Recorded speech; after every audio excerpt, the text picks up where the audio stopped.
Welcome to my YouTube channel. आज जो मैं आपको बच्चों क्वेश्चन करवाने जा रही हूँ ना, ये एनसीईआरटी एग्जाम्पलर का क्वेश्चन है, क्लास 10th का क्वेश्चन है। ठीक है, और इम्पॉर्टेंट क्वेश्चन है ये ना, कई बार प्री बोर्ड में बच्चों को डाला हुआ है। हाँ जी, आज भी बच्चों को प्री बोर्ड में ही आया हुआ था, इसीलिए मैं आपको करवाने जा रही हूँ। पहले तो हम क्वेश्चन की स्टेटमेंट अच्छे से पढ़ते हैं कि आपको क्वेश्चन में दिया क्या हुआ है। देखो, एक फैक्ट्री है, वो पेंसिल बनाती है। एक दिन में डेली उन्होंने बोला हुआ 1,20,000 पेंसिल्स बना दिए वो। ठीक है जी।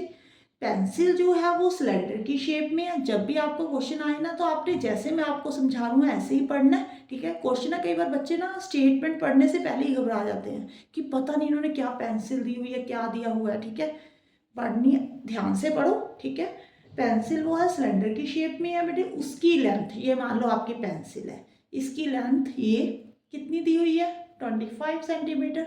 और सर्कुम्फ्रेंस ऑफ बेस, बेस में देखो ये सर्कल बन रहा है, इसका सर्कुम्फ्रेंस मीन्स, ये सर्कुम्फ्रेंस का क्या फॉर्मूला होता है, 2 पाई आर। मीन्स आपको 2 पाई आर दिया हुआ है, 1.5 सेंटीमीटर। ओके, अब आपने क्या बोला, उन्होंने कलर करना है, कहाँ पे करना है, कर्व सरफेस एरिया पे, मीन्स यहाँ पे, सिर्फ इस पार्ट पे।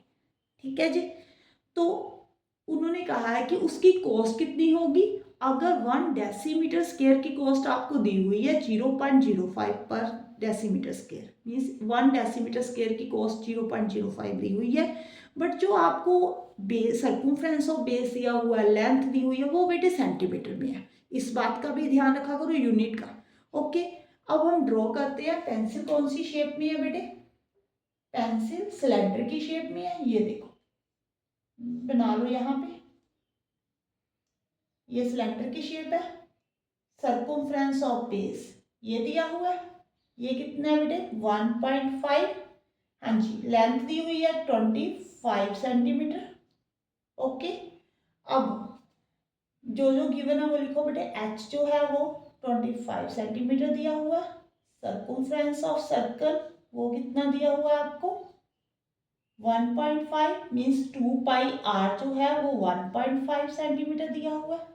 ओके, अब आपने यहाँ से आर नहीं फाइंड करना, मैं रीजन बताती हूँ। देखो, कर्व सरफेस एरिया जो होता है ना, उसका जो फॉर्मूला होता है वो होता है बेटे 2 पाई आर एच। ठीक है जी। अब बच्चे क्या करते हैं, कई बार मैंने आज क्वेश्चन पेपर भी चेक किए थे, उन्होंने यहाँ पे ना पहले आर फाइंड किया हुआ था। ठीक है, आर हमें चाहे, हमें तो 2 पाई आर चाहिए। आप सीधी वैल्यू यहाँ पे 2 पाई आर वैल्यू पुट करो बेटे, 1.5 इंटू एच कितना है बेटे, 25। इसके साथ आपकी कैलकुलेशन ही डिफिकल्ट बनेगी, टाइम ज़्यादा लगेगा। पहले आप आर फाइंड करोगे, फिर यहाँ पे 2 into pi into R into H करोगे, फिर कैलकुलेशन करोगे। ठीक है, आप सीधी वैल्यू पुट करो। अगर आपको कहीं ऐसे बोल देते, ठीक है, ये देखो, इस क्वेश्चन को ऐसे भी तो आ सकता है, ऐसे सोच के देखो कि आपको कलर करना है, कर्व सरफेस एरिया ना बोलकर ऐसे बोल देते कि एक तो कर्व सरफेस एरिया पे पेंट करना है, कलर करना है, एक बेस पे। कई पेंसिल होती है ना, आप चेक करना, किसी किसी पेंसिल में ना यहाँ पे भी कलर किया होता है, नीचे भी किया होता है। ठीक है, अगर ये बोल देते, ऐसे बोल देते, तो यहाँ पे 2 पाई आर एच प्लस क्या आ जाना था बेटे, पाई आर स्क्वायर। अब वहां पे आपको आर चाहिए था, अगर ऐसे बोला होता। ठीक है, तो प्लस पाई आर स्क्वायर, वहां पे आपको आर की वैल्यू चाहिए थी ना, तो आपने आर की वैल्यू फाइंड करनी है बेटी। कैलकुलेशन को बिना बात से आपने डिफिकल्ट नहीं बनाना, जैसे आप इजी से इजी कैलकुलेशन करने की कोशिश किया करो। ठीक है, अब बच्चे यहाँ पे क्या करते हैं, मल्टीप्लाई करने लग जाते हैं। बेटे मल्टीप्लाई भी नहीं करना। ठीक है, क्या करो आप, यहाँ से पॉइंट हटाओ, पेन लगा दो, कटिंग कर दो जितनी पॉसिबल है बेटे। कितना आ गया, 15 इंटू 5/2। अब मैं आपकी साथ के साथ मिस्टेक भी बता देती हूँ कि आप मिस्टेक कहाँ पे करते हो। ये देखो, मल्टीप्लाई करोगे, फिर यहाँ पे पॉइंटों में निकाल दोगे। ठीक है, ऐसे नहीं करना, ऐसे ही रहने दो। ये 1 पेंसिल का कर्व सरफेस एरिया। ओके, हमने मल्टीप्लाई और डिवाइड सबसे लास्ट में निकालना है। ठीक है, सबसे लास्ट में करना है, पहले तो आपने फ्रैक्शन में ही रहने देना। अब 1 पेंसिल का कर्व सरफेस एरिया इतना आ गया बेटे, इतने सेंटीमीटर स्क्वायर। अब उन्होंने बोला है 1,20,000 पेंसिल एक दिन में बनती हैं, तो 1,20,000 पेंसिल का कर्व सरफेस एरिया कितना होगा बेटे, कर्व सरफेस एरिया कितना होगा, इसको आप 1,20,000 के साथ क्या कर दो, मल्टीप्लाई कर दो।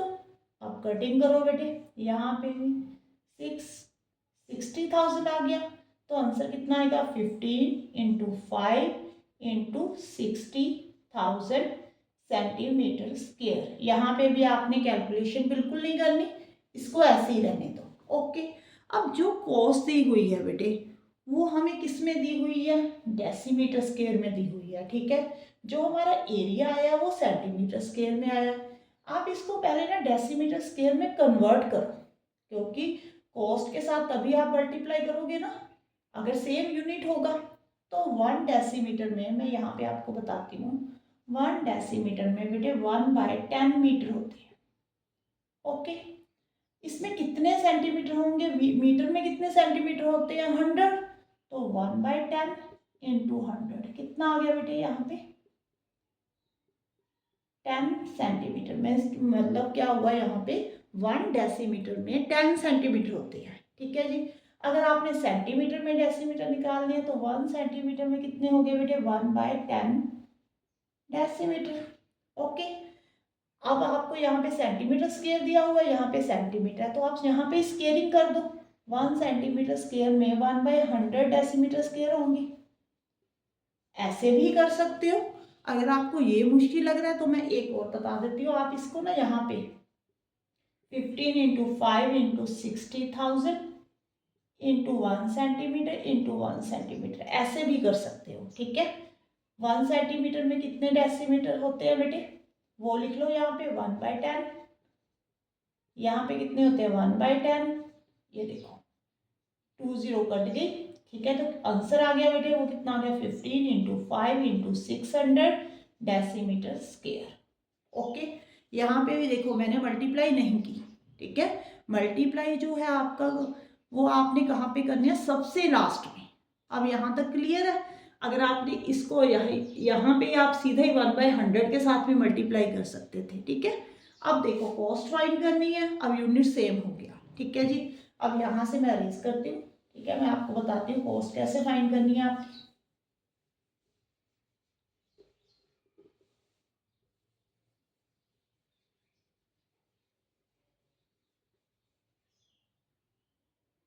हाँ जी बेटे, अब देखो 1 डेसीमीटर स्क्वायर की जो कॉस्ट है वो कितनी दी हुई है ₹0.05।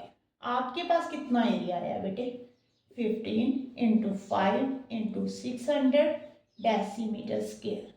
अब आपने इसकी कॉस्ट फाइंड करनी है, तो आप ऐसे करो, इसको 0.05 के साथ क्या कर दो मल्टीप्लाई कर दो। अब यहाँ से पॉइंट हटाओ, 100 आ गया बेटे नीचे। ठीक है, 0 के साथ 0 कट हो गया, 15 इंटू 5 इंटू 6 इंटू 5। ओके, अब तो आगे कुछ नहीं करना, ये लास्ट स्टेप है हमारा, हमने कॉस्ट फाइंड करनी थी। अब मल्टीप्लाई करो। ठीक है जी, कभी भी आपने पहले मल्टीप्लाई डिवाइड नहीं करना, जब तक आपका आंसर, जब लास्ट में जब आपने आंसर निकालना ना तभी आपने मल्टीप्लाई करना है। अब मल्टीप्लाई कर लो बेटे, 15 इंटू 5 कितना होता है 75, 5 इंटू 6 कितना होता है 30। तो मल्टीप्लाई करके देखो 5 3 15, 7 3 21 प्लस 1 22, मीन्स कितना कितना कलर पे खर्च आएगा उसको 2250। मीन्स एक दिन में 1,20,000 पेंसिल बन रही है बेटे, और उसकी जो कॉस्ट आ रही है 1,20,000 पेंसिल को कलर करने की जो कॉस्ट आ रही है वो कितनी आ रही है 2,250।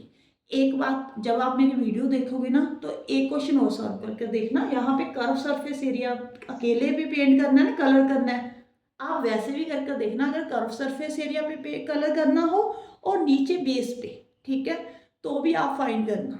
ओके, आपको ऐसे भी क्वेश्चन आ सकता है, मे बी इस बार ऐसे ही क्वेश्चन आ जाए।